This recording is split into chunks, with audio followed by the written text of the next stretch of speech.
Your shabby clothes just got an upgrade with that fancy wine spill. Lucky you. It was my soon-to-be mother-in-law who said this after drenching me with her glass of wine. Does she think such rudeness is acceptable? She has no idea. I won't let her forget this. I'm Avery, a 25-year-old single office worker working as a clerk in a mid-sized company. I enjoy my job. It's fulfilling, and I have great relationships with my coworkers. I've been thinking of continuing to work, even after getting married. I'll take maternity leave when I have kids, and then return to work once things settle down. Recently, marriage started to feel more like a reality in my future. You see, I was recently proposed to by Dave, my boyfriend of 2 years. That night, at a restaurant with a beautiful night view, I spent time suspiciously watching Dave, unusually quiet and restless. At a scenic lookout later, he was still acting odd, constantly looking around and sighing. I couldn't stand the awkwardness anymore and blurted out, "Hey, are you proposing?"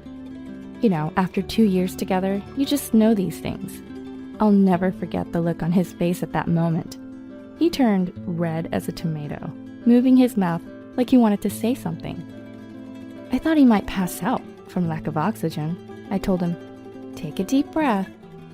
Then, as if he'd made up his mind, he pulled out a ring. Will you marry me? He proposed. Wow. I recalled that moment and unintentionally let out a strange sound, clutching my head. The atmosphere then had helped me stay calm. But now, whenever I think about my behavior and Dave's face at that moment, it's too embarrassing, no matter how many times I recall it. I'm too inconsiderate. I keep telling myself, don't get carried away, marriage is just the beginning. But I can't help but grin. And my colleagues joke around and call me creepy. But right now, I'm too happy to care. Now with marriage on the horizon, first comes the family meeting. I told my parents over breakfast, I'm getting married. Is that so? Oh, really? That was it, simple as that. My parents are easygoing like that. I'm so glad. Being the third of 4 siblings, I guess that's expected. We ended dinner on a great note. Now the problem is Dave's family. When we announced our engagement, they immediately wanted to meet me at their home. I was hesitant and wondering, should I go? But Dave reassured me. They can wait until the family meeting, he said. I was afraid they might insist I visit them. But honestly, I'm intimidated by the idea of going to Dave's house. After all, Dave is the son of a wealthy family. I only recently found out that Dave's dad, Greg, is the CEO of a well-known major corporation. Will everything be okay? I asked, worried. His response was not reassuring, his face filled with anxiety. Our family is pretty unique, you know. How so? Like I mentioned before, Dad's company, which was started by my great-grandfather, is quite a big one. Yeah, you told me about that. Well, Dad is humble, always saying it's all thanks to our ancestors and the employees, not him. But the problem is my mom, Karen, and my sister Charlotte. He spoke casually, not what you'd expect from a son of a wealthy family. I chuckled and nodded. Really? Anyway, their boasting about being rich is just too much. I went to public schools all the way from elementary to high school. Mom always bizarrely looked down on other parents, saying, "Public schools are for poor people." That's something. Elementary middle school was one thing, but the high school was a slightly higher level public school, which I chose because I liked it. Fortunately, I had good friends and never faced any nastiness, but among the parents, they all talked about how my mother was crazy. It was so embarrassing. What did Karen do? At a PTA meeting, she apparently blurted out to the other parents, "You all are just plain and simple commoners." Oh. I'm just a plain and simple commoner myself. Suddenly, I felt really uneasy. He continued. Charlotte's similar, openly declaring she'll only date celebrities. She left, saying she cut off all her school friends because they weren't celebrities. That's quite harsh. That's why I wanted to avoid meeting at home. In a public place, and with your parents there, they'll probably behave. But just a heads up, if Mom or Charlotte says something weird, I apologize in advance. Dave looked worried. I confidently assured him with a smile. It's gonna be fine. Though I was far from fine. The day of the family meeting arrived. The venue was a private room in an upscale restaurant Dave had booked. My parents were tense, but I was probably the most nervous. After all, compared to my parents who obviously have lived longer than me, I've rarely been to such places. We arrived early at the restaurant, and soon after, Dave's family arrived and we were shown to the room. There, Dave and I reported our engagement to our families and asked for their blessing. My parents responded, "Congratulations, you two. Dave, please take good care of Avery," said my dad. Then my mom said, "Congratulations to you both, wishing you so much happiness," with the biggest smile. I was most worried about Dave's family, but his father, Greg, seemed very gentle and kind. "Congratulations, Avery. My son may not be the most mature, but I wish you both the best," he said. But then it began. Karen, the problematic one I had heard about. So you're the fiancé, huh? A bit plain for Dave, don't you think?" she said, skipping pleasantries and assessing me. My parents and I were taken aback, but it was too early to be shocked. There was more. Next came Charlotte. Wait, really? You're marrying someone this ordinary? That's crazy. You definitely don't know any cute celebrities. I wish you did, so you can introduce me to them. As we stood there stunned, Dave hurriedly said, "Okay, let's enjoy the meal." But he couldn't change the awkward atmosphere. The soon-to-be mother-in-law and sister-in-law, unlike the normally dressed Dave and Greg, were in flashy, perfectly done hair and makeup, their jewelry full of large gems. I wondered if it wasn't too heavy. The makeup seemed a bit too much too. Their clothes, purses, watches, everything they wore was from high-end brands. It's like each item might be nice on its own, but altogether it's a brand traffic jam, mismatched and odd. I realized this seeing them in front of me. Wow, I don't think we'll get along, I thought. But then I told myself, marriage is also about enduring. We can't become a real family overnight, especially when we're still strangers. So I'll gradually get to know them. My noble intentions were completely disregarded, though, the next instant. Again, another blow in the face. Seriously, you really look plain. Hey, what brand is your dress? Oh, it's not a particular brand. Really? I can't believe this. Having someone like you as a sister-in-law is just the worst. I have to try to understand them little by little, I said to myself. "You definitely don't look like you have money. Maybe you're after Dave's money. I wonder if the neighbors will mistake you for a maid every time you visit. How dreadful." Breathe. Hey Dave, maybe you should reconsider. Find someone more celebrity-like, and maybe someone who can introduce me to a cute celebrity. That would make a better sister-in-law. Exactly, Charlotte's right. Look at this face. It screams poor, doesn't it? This is too much. In this battlefield of endless attacks, peace is impossible. In the corner of my eye, I could see my increasingly displeased parents, and even Greg frowning. Dave's face was redder than the time he proposed. He must be furious, but trying so hard not to lose his temper. But even more red-faced were the two in front of me. I thought there was wine, and indeed, Karen and Charlotte had almost drained all the expensive wine. And they were ordering more. Complete drunks. I've never heard the company name. Being a clerk there is just hilarious. I wish they could explain what was so funny about it. According to Dave, Charlotte's current social status is helping with housework. An endangered species, huh? But why do they scorn me, someone who actually works? Karen kept up her tone. "How much do you make? Surely not less than 10K. It would be hilarious if your salary was that low. As for my husband's monthly income..." Oh, I won't say it. Don't want you to go in shock. Oh. What's with that laugh? Is that how celebrities laugh nowadays? I couldn't move my gaze from them. Dave, sensing this, tried to stop his mom and Charlotte, but the drunken rampage couldn't be stopped. Then the drunks exploded at their peak. "We don't need a sister-in-law like this. Call off the marriage," Charlotte said, holding a full glass of wine. Karen also lifted her wine glass, and then, "What kind of poor family are you from? Unbelievable! Unbelievable! I can't let my precious son marry someone like you. I'm not approving this marriage," she shouted.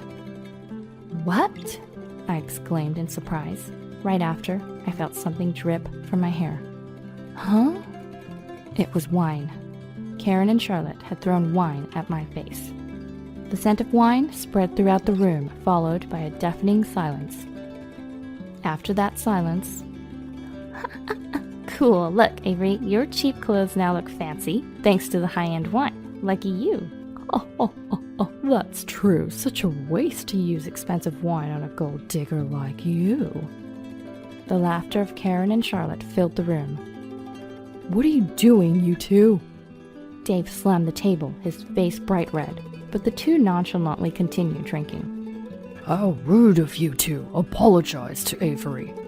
Greg shouted, pale with anger, but they were unaffected. That's when my mom, who was wiping me off, yelled, "Stop this nonsense! Apologize to Avery!" All of a sudden, Mom's sudden outburst actually worsened the atmosphere.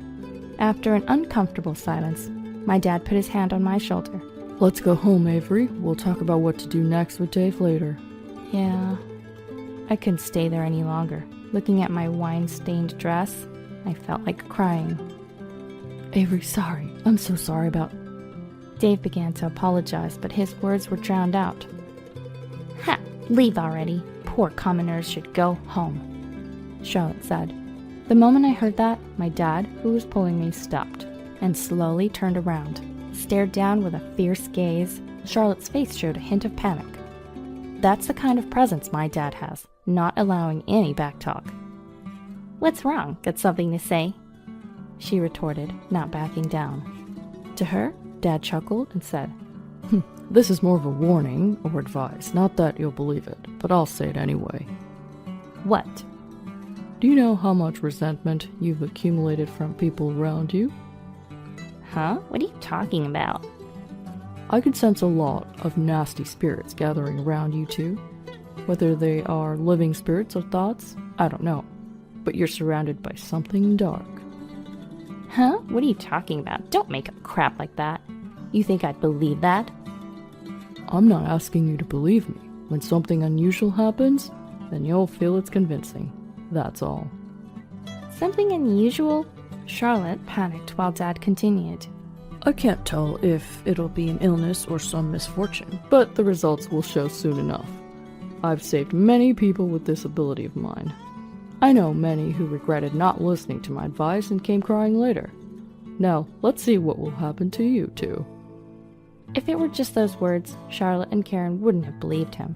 They would have dismissed it as nonsense. But Dad's face, his intense look, and heavy tone turned their faces pale. "You're joking, right?" "I'm real as the wine you threw at Avery. I shouldn't be giving advice to people who treated Avery horribly. But it's hard to ignore the potential misfortune of my soon-to-be son-in-law's family." Their faces turned pale under his presence. Karen and Charlotte started to tremble. Pointing behind them, Dad said, "If you know about that woman with curly hair and the one with dyed brown hair, you should apologize to them now." "How do you know about them?" Charlotte screamed in fear, and with a glance, we left the scene. The day after the crazy event, Dave rushed to our house. He apologized deeply, vowing to cut ties with his mom and Charlotte. This raised a standing in our family. Then a few days later, Karen and Charlotte came to our house to apologize. "We're so sorry." When I returned from work, they were at the doorstep. What a surprise! There they were, Karen and Charlotte, apologizing deeply with my mom looking perplexed, and my dad standing with arms crossed, looking stern. What's happening? As I wondered, Karen yelled out, "Just like you said, I got diagnosed with a serious illness. I felt something was off, and got it checked out, and it was nearly too late." Charlotte also yelled, "I thought I met a great guy, but he turned out to be a scammer. After being warned, I hired a detective and couldn't believe what he found. If I hadn't listened to your advice, I would have been a victim." And again, the two of them apologized. We're so sorry for our rude behavior, they said in sync. There was Dad, squatting in front of them, looking down at them on the floor. He looked like a delinquent with an e-cigarette in his mouth. Vince spoke in a very low voice. You two are apologizing to the wrong person. Shouldn't you apologize to someone else first? With that attitude, the bad spirits won't leave, and more misfortune will come your way, you know. Charlotte, in a panic, said, You're right. Then she turned to me and apologized deeply again. Avery, I'm sorry. I was wrong. I've learned that money isn't everything in this world. And Karen also apologized again. I'm sorry for doing such terrible things to someone with such an incredible father. I'm now sure you and Dave will build a wonderful family. Maybe your children will inherit his abilities too. I approve of your marriage now. Congratulations. They sure switched gears quickly. What's this all about? It's kind of awkward being apologized to like this. But their apologies kind of feel good. Maybe because they treated me so horribly. I then said, It's okay, what's done is done, but please go apologize to that restaurant. You messed up their floor. Of course, we've already arranged to compensate for that. Dave and I will get married as planned, but we've agreed not to involve you two anymore. That's alright, isn't it? What? My words seemed unexpected to them. They both exclaimed in surprise. Didn't Dave tell you? You two will be living separately now. What? You and Dave are going to live separately? Of course. No, we will live together. That's not what I mean. Huh? I spoke with Dave and Greg. We decided that you and Charlotte will move out. What? You didn't know? Dave was furious with you and Charlotte, and Greg, agreeing with him, said you'd both be kicked out of the house so you can reflect on your actions. What did you say? Apparently, they really hadn't heard. Greg had apologized repeatedly, blaming himself for spoiling them. He said he would force them to relearn by providing only the bare minimum for living expenses. Avery will have nothing to do with you anymore. He had assured me of that. We didn't know that. So they really hadn't heard. By the way, I saw a big luxury car down the road just now. Oh, that's our car. The driver should be waiting inside. It drove off after dropping off some luggage. What? Karen rushed out to the street in panic. There were 2 large duffel bags and a letter. Karen read the letter frantically and then collapsed. What's wrong, Mom? What did it say? Charlotte snatched the letter, and her eyes widened as she read. What? You will live at this address from now on? Where the heck is this? It's 3 bus stops away. Bus? What? They couldn't believe what was happening. The letter instructed them to live at the given address. I looked it up on my phone. Oh, it was quite an old building, an old apartment, to put it mildly. Oh, here are the keys to your new home, and some living expenses. That's it? This won't even last half a day. To me, it seemed like a decent amount, enough to live for several months. They were screaming about it not lasting half a day, and Charlotte also collapsed. We couldn't let them sit there forever. In their dazed state, I called a cab, told the driver the destination, and sent them off. They were too stunned to resist. Just before the cab drove off. You better reflect on your lives. If not, the evil spirits will cause more trouble. Wouldn't want your illness to linger or to remain boyfriendless, right? Dad said. Their faces turned even paler. And they kept shaking their heads vigorously, like bobblehead dolls. Later, the 2 of them were apparently living in the old apartment screaming and half crying. Despite begging Greg and Dave, they were turned away at the door. Apparently, they quickly ran out of the money they were given, still clinging to their old, lavish lifestyle. It's hard to suddenly adapt to a commoner's life. Will they ever truly change? Charlotte was young. She should just get a job and not look down on her commoner colleagues. As for me, I got married to Dave. I'm not fond of flashy weddings, so we just had a small garden reception with family and close friends. Even so, dressed in my wedding gown, my parents shed tears of joy, and Dave praised me, saying I looked beautiful. I was as content as could be. Married life has its ups and downs, but we're happily married and doing well. Dave and I share the same views on money, so I have no worries at all. And then we were blessed with a baby. When I went back home after giving birth, I suddenly remembered and asked Dad, "By the way, Dad?" "I didn't know you had a sixth sense. Hey, is there anything around me? I've had terrible shoulder pain lately. Don't they say spirits tend to cling to the left shoulder?" I was a bit worried. To my question, Dad just laughed. What are you talking about? I don't have powers like that. Your shoulder pain is probably just from nursing." "Huh? But what happened to those two was exactly as you said." "That was just a coincidence. It's normal for people to get sick or have boyfriend troubles. Well, the fraudster thing was a crazy coincidence, I admit."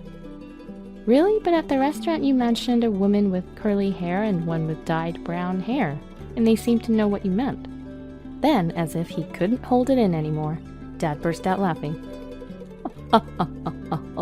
"There's so many women with curly and dyed brown hair, you know." "Oh, so that means—" It was clear those two were quite disliked. They probably had many women with permed hair and dyed hair in their minds.